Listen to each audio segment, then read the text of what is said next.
আসসালামু আলাইকুম সবাইকে। নির্বাচনমুখী পথে আমাদের প্রিয় বাংলাদেশ। বহু বছর এদেশের মানুষ ভোট দেওয়ার যে মৌলিক অধিকার সেটা থেকে বঞ্চিত। আশা করি বাংলাদেশের মানুষ অনেক বছর পর যেই দলকে সে চায়, যেই ব্যক্তিকে সে চায়, তাকে তাদের মূল্যবান ভোটটি দিতে পারবে। আমরা যাতে আসলে বাংলাদেশটাকে সবার আগে রাখতে পারি, পতিত স্বৈরাচারের মতো আমরা যাতে দেশের মানুষকে সকল ইকুয়েশনের বাইরে ফেলে না দেই, সময় এসেছে বাংলাদেশের পক্ষে দাঁড়াবার। এবং আমরা যদি এটা সবাই মিলে না পারি, নির্বাচন হলেও, নির্বাচিত সরকার আসলেও, আমার মনে হয় আবারও গণ অভ্যুত্থান হবে।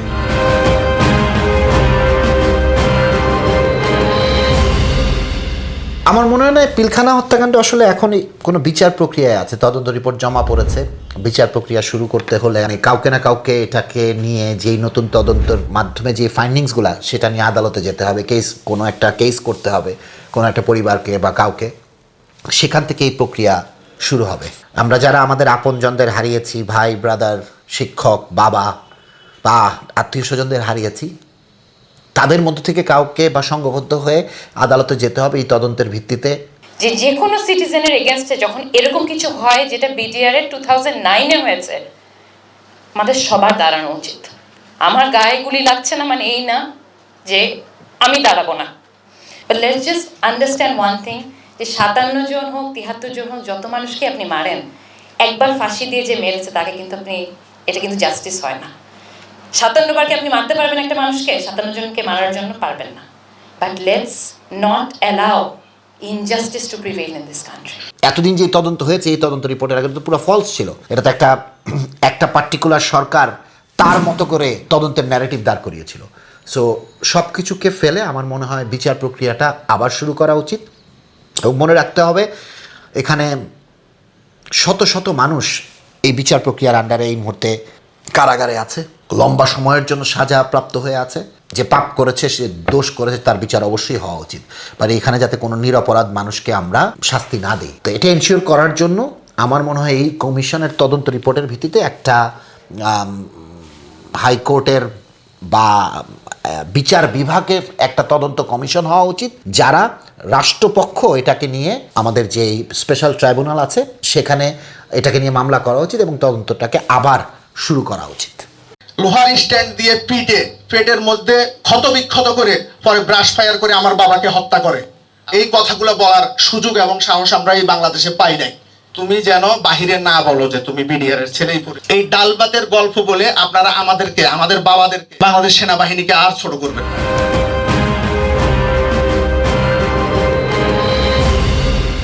আমার মনে হয় না এই 1 মাস, এই 1.5 মাসের মধ্যে আর পিলখানা নিয়ে আমরা কোনো অগ্রগতি দেখতে পারবো। এটা সম্ভব না। নির্বাচন সামনে, বিশাল যজ্ঞ, এবং নানা শক্তি পরাশক্তি চেষ্টা করবে নির্বাচনটা যাতে সুষ্ঠু না হয়, শান্তিপূর্ণ না হয়। মানে এরকম একটা হাঁটু ভাঙা সরকার, ওরা এই নির্বাচন নিয়েই তো অনেক দৌড়ের উপরে থাকবে। তো পিলখানা নিয়ে আর এই সরকারের আমলে আমি আর কিছু আশা করি না। আমার আশা এবং বিশ্বাস যে পরবর্তী যে সরকার আসবে তারা এটাকে নিয়ে মুভ করবে, এবং এটা আমি বাংলাদেশের প্রত্যেকটা রাজনৈতিক জোটের নির্বাচনী ইশতেহারে দেখতে চাই।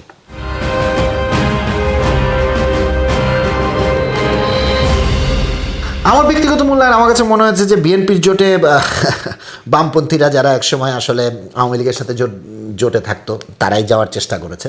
বিএনপি ছাড়া ওই জোটে আসলে ওরকম কোনো পার্টি তো আমি দেখি না, সেটা আন্দালিব রহমানের বিজেপি হোক বা ববি হাজ্জাজের পার্টি হোক, এবং এক ব্যক্তি কেন্দ্রিক পার্টি দিয়ে আসলে তো ওরা কোনো ওইরকম কোনো পার্টি না। অন দ্য আদার সাইড, জামাতের জোটগুলোতে আমরা দেখতে পাই যে ওদের জোটগুলো আরও অনেক বেশি সংঘবদ্ধ। এনসিপিকেও তারা টেনে নিয়েছে, ইসলামিক যেই দলগুলো আছে ওরা অনেক বেশি সংঘবদ্ধ। জোট হিসেবে যদি আমি চিন্তা করি, জামাতের জোট আমার কাছে মনে হচ্ছে অনেক বেশি শক্তিশালী বিএনপির জোটের থেকে। কিন্তু বিএনপির জনসমর্থন অবশ্যই জামাতের থেকে অনেক বেশি।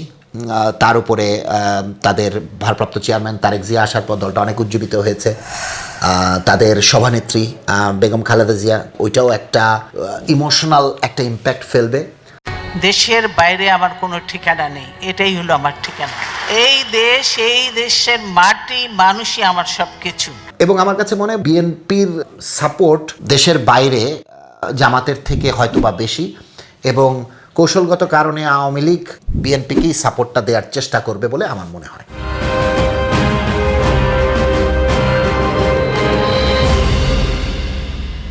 এনসিপি আসলে একটা বাংলাদেশের স্পেশালি জুলাই পরবর্তী সময় একটা আশা এবং হতাশার দল। অপার সম্ভাবনা নিয়ে, জনমানুষের ভালোবাসা, রেসপেক্ট নিয়ে তাদের আবির্ভাব ঘটেছিল। আমার দেশ তোমার দেশ, ইনকিলাব ইনকিলাব, ক্ষমতা না জনতা,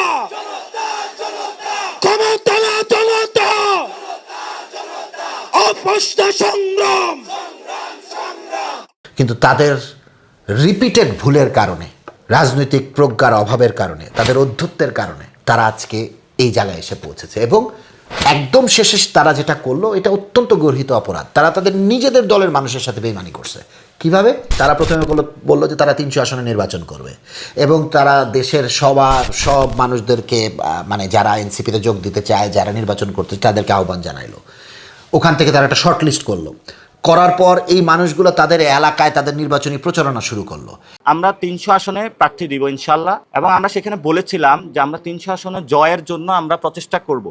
কিন্তু when it comes to the practical, আমরা সেখানে বলেছিলাম যে আমাদের 150টা আসন আমাদের উইন করার এবং একদম কনফার্ম এরকম জেতার মতন সিচুয়েশনে আছে, কিন্তু আমরা 300 আসনে প্রার্থী দিব। এরপরে তারা এসে প্রথমে 3 দলের জোট করলো, কিন্তু তারপর তারা বিএনপির কাছে গেল। তারপর বিএনপি তাদেরকে পাত্তা দিল না, তারা তখন জামায়াতের কাছে গেল এবং আলটিমেটলি জামায়াতের সাথে জোটবদ্ধ হলো। এবং এখন তারা, যারা একসময় বলছে 300 আসনে তারা নির্বাচন করবে, তারা এখন 30টা আসনের জন্য তাদের আদর্শকে বলে দিল। আমার কথা হলো, এগুলোই যদি করবা, তোমরা যদি সেই পুরানো বন্দোবস্তর মেনেই নির্বাচনে যাবা, তাহলে নতুন বন্দোবস্তের স্বপ্ন কেন দেখায় না? কেন তরুণদের যে একটা রাজনৈতিক ভবিষ্যৎ আছে এটাকে তোমরা এইভাবে এটাকে পুরা লারালাপ্পা বানায় ফেললা? তো এটার মানে দায় এনসিপিকে নিতে হবে। এবং আমার বিশ্বাস, মানুষের মনে তাদের প্রতি যে ভালোবাসাটা, যে শ্রদ্ধাটা ছিল, এটাকে তারা একদমই বিষয়ে তুলছে। এবং এই পাপ থেকে তাদের মুক্তি নাই। এবং 12 তারিখ নির্বাচনের দিন আমরা সেটা দেখতে পারবো যে মানুষ আসলে, আমরা জাকসু এই যে আমাদের ছাত্র পরিষদের নির্বাচনগুলোতে যেমন দেখেছি, এর চেয়েও খারাপ অবস্থা হবে জাতীয় নির্বাচনে। বিকজ ওরা ওদের আদর্শের সাথে এবং ওরা দেশের মানুষের বিশ্বাসের সাথে প্রতারণা করেছে। এবং আমি জামায়াতকে বলবো, জামায়াতেরও ভাবা উচিত ছিল এনসিপিকে জোটে নেওয়ার আগে। জামায়াতের সহায়তায় তারা আন্দোলনের সময় সম্মুখ সারিতে ছিল, জামায়াতের ছত্রছায়া ছিল। পরবর্তীতে জামায়াত শিবিরকে তারা নানাভাবে অপদস্থ করছে। এখন যখন কোথাও তারা শেল্টার পায়নি, সে জামায়াতের কাছেই গেছে। তো আমি জানি না জামায়াতের কি ক্যালকুলেশনে জামায়াত তাদেরকে দলে রেখেছে। যারাই আমাদের সাথে আসবেন তাদের প্রতি আমাদের বার্তা স্পষ্ট। নাম্বার 1, আপনি দুর্নীতি করতে পারবেন না, আর কোনো দুর্নীতিবাজকে আপনি প্রশ্রয় দেবেন না।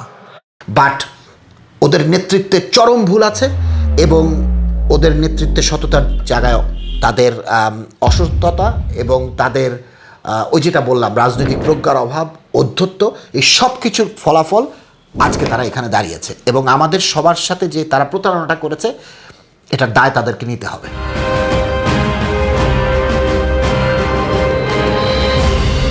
বর্তমান বাংলাদেশে গণ অভ্যুত্থান পরবর্তী সময়ে ভারতের আধিপত্য থেকে বাংলাদেশের মানুষ মুক্তি চায়।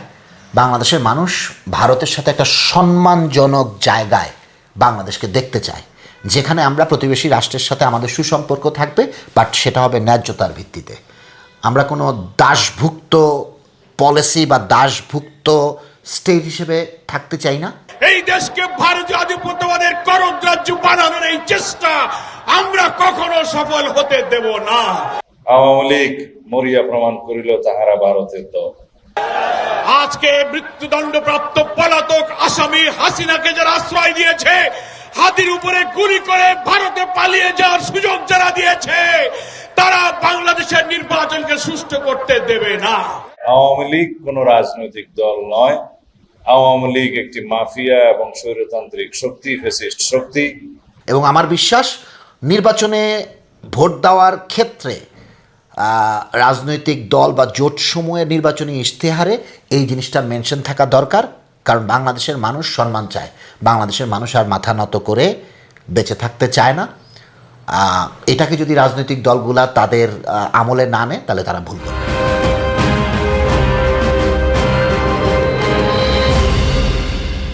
Actually Hadi should be hour present and future. হাদির হয়তোবা জীবনটা চলে গেছে, কিন্তু ও যেটা চেয়েছিল তার আদর্শ, তার স্যাক্রিফাইসটা যাতে বাংলাদেশের ইতিহাসে থেকে যায়। ততক্ষণ না পর্যন্ত বুকে বা মাথায় গুলি চলবে ততক্ষণ পর্যন্ত আমরা কোনো স্ট্রাগল মনে করি না, এবং এক্সট্রা কোনো সিকিউরিটি লাগবে না। শুধু আমাদেরকে যদি কেউ গুলি করে মেরে ফেলে তাকে যেন ধরে বিচার করা হয়। আপনি যদি আজকে আমাকে, জাবেরকে, আমাদের টিমকে মেরে ফেলেন এবং তার যদি বিচার করতে না পারেন, তাহলে নতুন কেউ জন্মাবে না। শুধু এই জন্য তার বিচার করে ফেলতে হবে, আর কিছু স্পেশাল সিকিউরিটি লাগবে না। এই হত্যাকাণ্ডের পেছনে কারা কারা এটাকে ফান্ডিং করেছে, কারা এটাকে প্ল্যানিং করেছে, কারা এই আততায়ীকে নিয়োগ দিয়েছে, তাদেরকে আমাদের খুঁজে বের করা দরকার। এবং আমার মনে হয় এটা যদি আমরা খুঁজে বের করি, এটার সাথে আমরা আরও অনেক ষড়যন্ত্রের লিঙ্কেজ পাবো। এই মুহূর্তে এই সরকারের উচিত তাদের পক্ষে যা যা সম্ভব হাদির এই হত্যাকাণ্ডের বিচারকে সামনে নিয়ে যাওয়ার জন্য সেটা যাতে তারা করে, এবং এটাকে যাতে খুব দ্রুত ট্রাইব্যুনালের আন্ডারে নিয়ে আসা হয়, যাতে পরবর্তী সরকার এসে ওরা যেখানে রেখে যাবে ওইখান থেকে এটাকে ক্যারি ফরওয়ার্ড করতে পারে।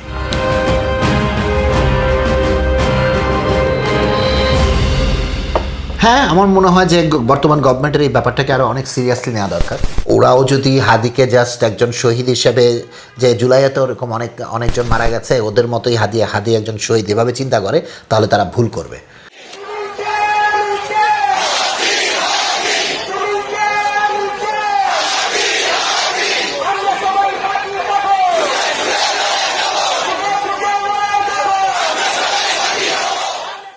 But on the other side এই গভর্নমেন্টের স্থায়িত্বই আছে আর 45 দিন। তো ওরা এই মুহূর্তে একটা এক্সিট রুটে অলরেডি পাড়া দিয়ে ফেলছে। ওরা এখন নির্বাচন হবে, নির্বাচিত সরকারের কাছে ক্ষমতা হস্তান্তর করে দিয়ে ওরা যার যার পথে চলে যাবে। তো এখন তো আর এই সরকারকে নামানোর কিছু নাই, সে অলরেডি নামার পথে সিঁড়ি বাইছে। আমাদেরকে তাকিয়ে থাকতে হবে নির্বাচন পরবর্তী নতুন বাংলাদেশের সরকারের জন্য।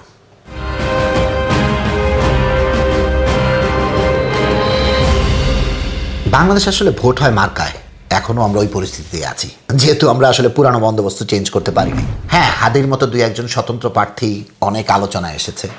তো বাংলাদেশের স্বতন্ত্র প্রার্থী হয়ে জয় ছিনিয়ে আনা, এইটা বর্তমান যেই আমাদের রাজনৈতিক কাঠামো আছে এটাতে অত্যন্ত কঠিন একটি কাজ।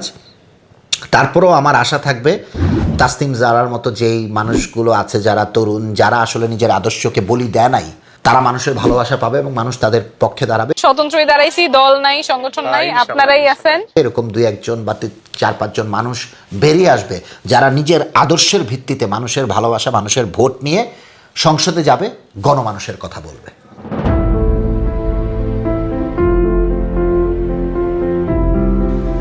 আনফর্চুনেটলি হাদি থেকে আসলে বাংলাদেশের পলিটিক্যাল দলগুলো কিছুই শিখেনি, শিখবে বলেও আমার মনে হয় না।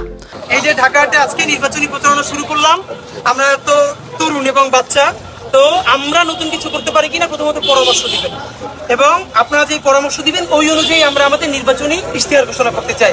তারা সবাই হাদির মৃত্যুটাকে একটা ইমোশনাল গ্রাউন্ডে পলিটিক্যাল অ্যাডভান্টেজ নেওয়ার চেষ্টা করে। যদি তারা শিখতই, তাহলে সবার আগে হাদির যারা সহযোদ্ধা, যে এনসিপি, তারাই শিখত। তারাই যেহেতু শিখে নাই, তো বড় দলগুলা কি শিখবে?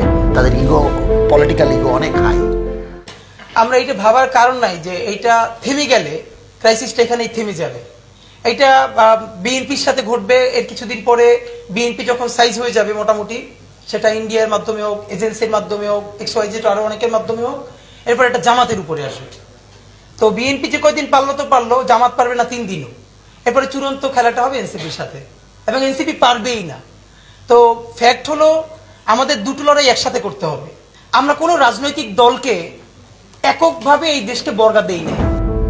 হাদি আসলে বেঁচে থাকবে গণমানুষের মনে, রাজনীতিবিদদের মনে না, কারণ রাজনীতিবিদদের মন অনেক কলুষিত, এটা নষ্ট হয়ে গেছে। নষ্ট হৃদয়ে এরকম একটা উজ্জ্বল প্রদীপ বেঁচে থাকতে পারে না। হাদি বেঁচে থাকবে গণমানুষের মনে, গণমানুষের ভালোবাসায়, তাদের প্রার্থনায়। সেটাই আসলে চরম সত্যি কথা।